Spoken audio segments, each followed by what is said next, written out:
Hello and welcome to my channel. If you're new here, my name is Justin and I make weekly videos where I go through my budgeting process. I use a software called YNAB. It stands for You Need a Budget, but I also use a budgeting software called Monarch Money. So I am using two systems currently.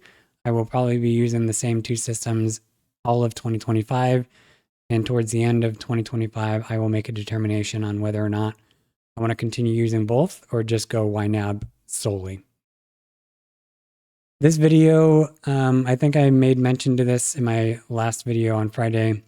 I don't think this is going to be a very long video. The funds that I have available are going to go quickly, just like they always do.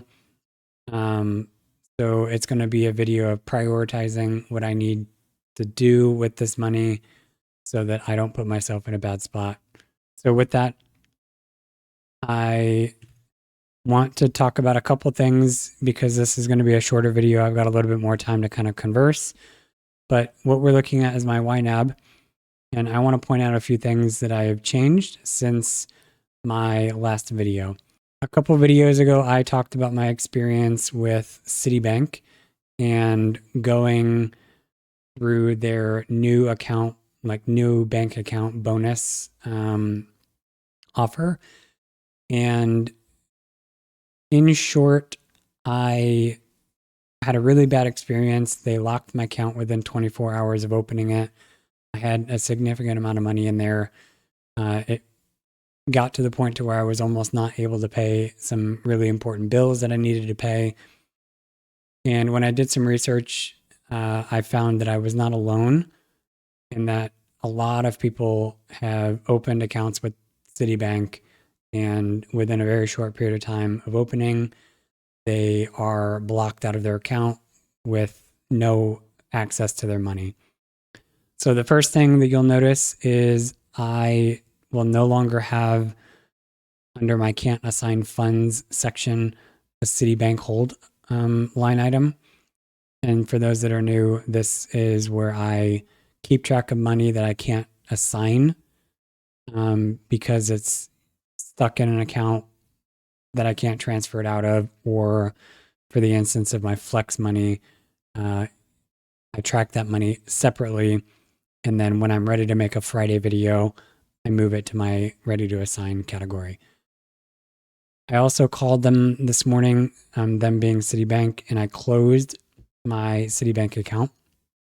So as a result, I now have Citibank under my closed account section in my accounts list. So although it pains me to say I won't be getting a free $450 from Citi, I am ecstatic that I am not going to be risking my money for $450.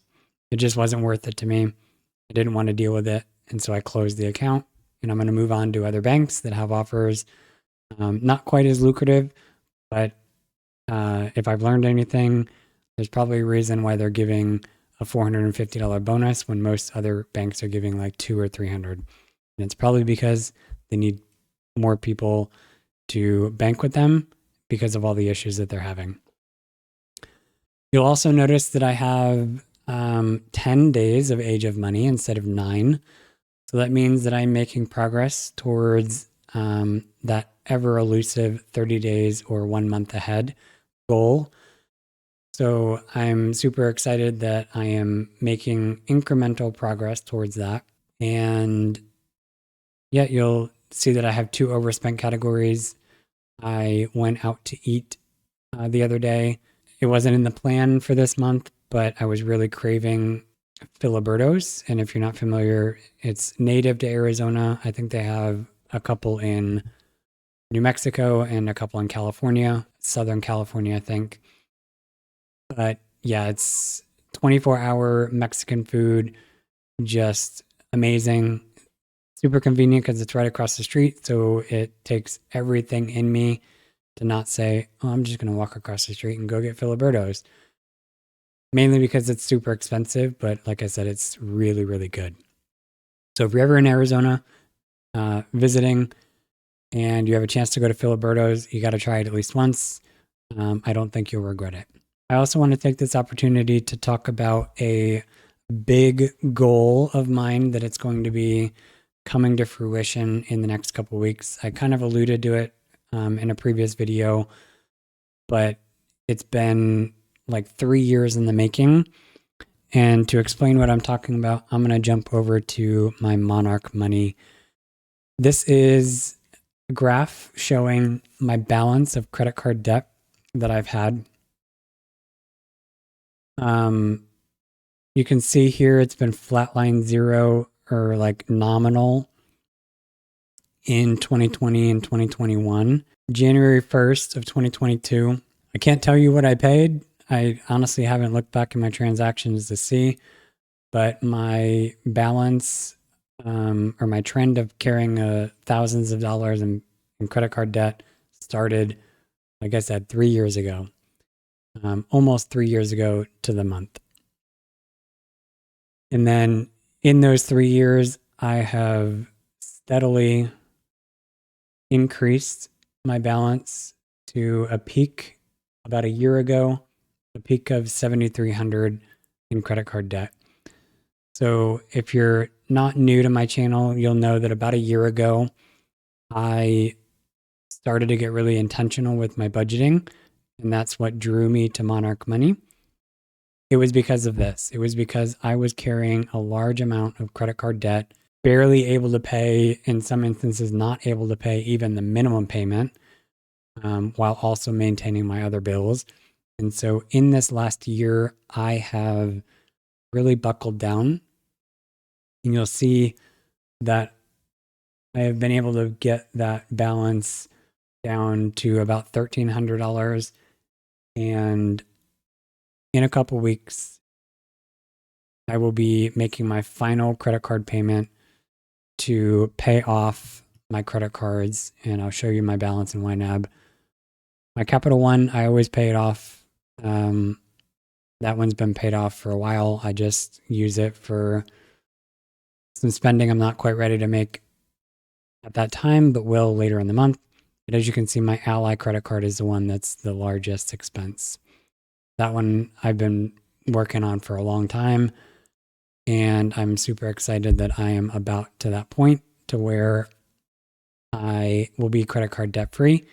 And when I make my 2025 goals video in a couple weeks, one of my goals for next year is going to be paying off my credit cards in full every month and never carrying a balance again. So with that, those are just some of the things that I wanted to mention before I get into assigning my funds that I have. So as you can see, I have $18.25 and 95 cents to budget or to allocate. The first thing I always do when I get paid is set money aside for my next month rent. So I'm going to jump into January's budget and I'll go to my rent category. So I've already set $9.85 for my first paycheck in December. This will be my second lump sum of $9.85. And now I have the money that I need to pay my January rent on the 1st.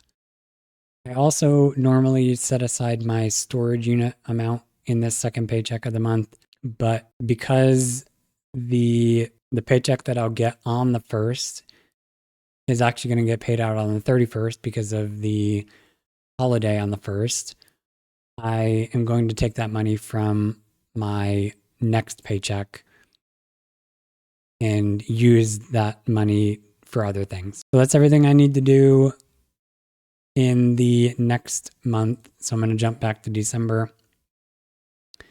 My next priority is going to be setting aside the rest of the money that I need to get my car fixed. So in a couple weeks, actually a couple days now, I am going to be taking my car in for maintenance, just routine maintenance. And I budgeted $150 for that. So I'm going to set aside the remaining $58.42 to give me my $150 to pay that bill. So the next thing, I have a couple bills remaining in December. So I need to pay my internet and my car payment, which is going to eat almost all of this money left. Yeah, I've considered getting rid of the truck just selling it and taking the cash that I would get from it and saving up for a cheap car that I wouldn't have a car payment on, but that would require me to be carless for a couple months. And although I've done that in the past, it's not fun. And I need to do some more soul searching before I decide to do that. So if you wake up one day and watch one of my videos and I say, oh, I no longer have a car payment, it's not because I paid it off, because I sold it. So I'm going to pay those. I'm just going to do this underfunded quick access here. And that gives me $76.03. So now I'm going to take care of my overspending. And those two overspending categories are my pet expenses, because I overspent on Christmas gifts for the dog, and my dining out. So the fortunate thing, I'm not going to have to use money to cover my dining out. And that's because even though I have 3 items in my discretionary account, all of that money is in a lump sum pile. So when I swiped my card to get this food, that cash was available. So now I just need to transfer that money from my discretionary line item to my dining out. So I'm going to cover this with discretionary.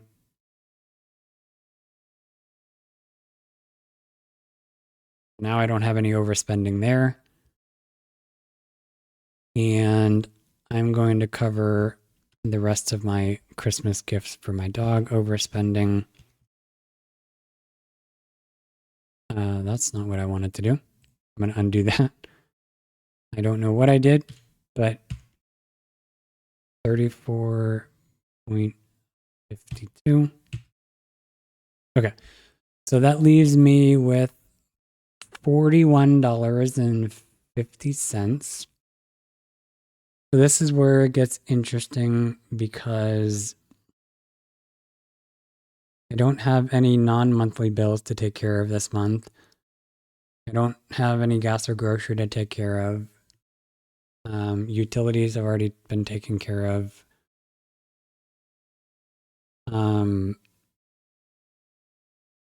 Emergency fund, I'm not going to start doing that until next year, which is going to be another 2025 goal of mine. Let me look and see what I have for non-monthly next month now. Yeah, there's nothing I want to take care of. So this is going to be an extra bonus for myself. So I've been making it a habit of paying myself, putting money in a discretionary account to use however I see fit. Obviously, I used it the other day to go eat some food at a restaurant. I've used it to go to the movies. So normally I put $20 to $25 in this account every time I put money in that account. But I think for this time, I'm just going to put all $41.51 into this account, because I don't have anything else I want to do with this money. I don't have anything else I need to do with this money. So I will just put the rest of this $41.51 in discretionary and call it a day. So if videos like this interest you, like I said, I make videos every week, every other Wednesday, doing just what I did, going through and allocating my income from my regular paycheck. And then every Friday, I make a video where I go and allocate the supplemental flex income that I've gained since my last Friday video. And as always, go ahead and subscribe, turn on that notification bell. If you have a question about something or just want to make a comment, feel free to leave a comment on my videos, and I'll see you in the next video.